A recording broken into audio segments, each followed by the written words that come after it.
It took me 1 year, 1 month, and 2 days to convert my sim-funded accounts into live. Despite this, I decided to close it on the very same day that I received it. My name is Francis Akawili. I'd taken out over $10,000 from my funded futures after only investing $400 in the evaluations. I'll be discussing why I decided to take out all the profits, essentially shutting down the live account. The first and most important point to make is that my funded futures allows you to trade on Quant Tower only in the evaluation stage and the sim-funded account stage. However, once you get transitioned into live, you have to trade on Tradovate. This is an issue for me because I exclusively trade on Quant Tower and copy trade across all my accounts, including my personal live account. So that means that if I wanted to take the same trades on my funded futures as my other funded accounts, then I'll have to enter on separate software rather than just having one single trade copier. Because of this extra hassle, I didn't find it worth it to trade with two other things just because there's already so much that you're dealing with mentally while you're trading that it's best if you can just all have everything synced up together. As for the second point, from an ROI standpoint, I can either keep all the money in the My Funded Futures live account, or I could have taken out the full entire payout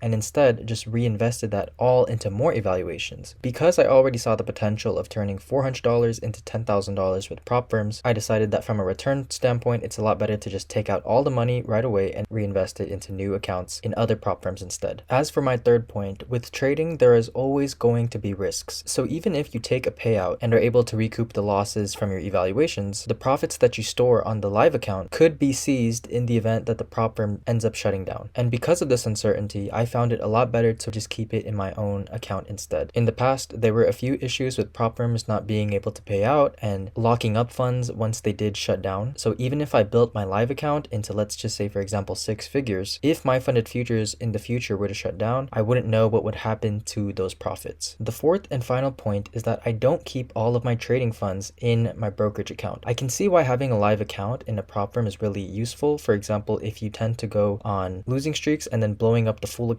then having that daily loss limit would be really helpful when it comes to preserving your mental and financial capital. However, for me, because I store all of my money in a savings account instead, and I'm spending out of that savings account when it comes to investing in more evaluations, then I'm not really at risk to blow up the full capital. If you were taking the approach of growing the live account, then I can totally see why it's a lot better to just keep the money in the account rather than pull out everything and risk blowing it all up in one single day. After I closed the live account, I emailed my funded futures support asking if I can continue purchasing more evaluations. However, they did need detailed responses for why I decided to close the accounts. So all the reasons that I just gave, I explained to them through an email, and 2 days later, they reached back out to me and told me that I can continue trading evaluations if I choose to. Also, I made a roadmap detailing the full process of how you can pass your first evaluation and continue scaling once you're funded. I'll put the link in the description. You don't even need your email, so just click it and you'll have access to the document right away. And that about wraps up the end of this video. If you wanted to see the full proof and process of the payout, go check out the link in the description below.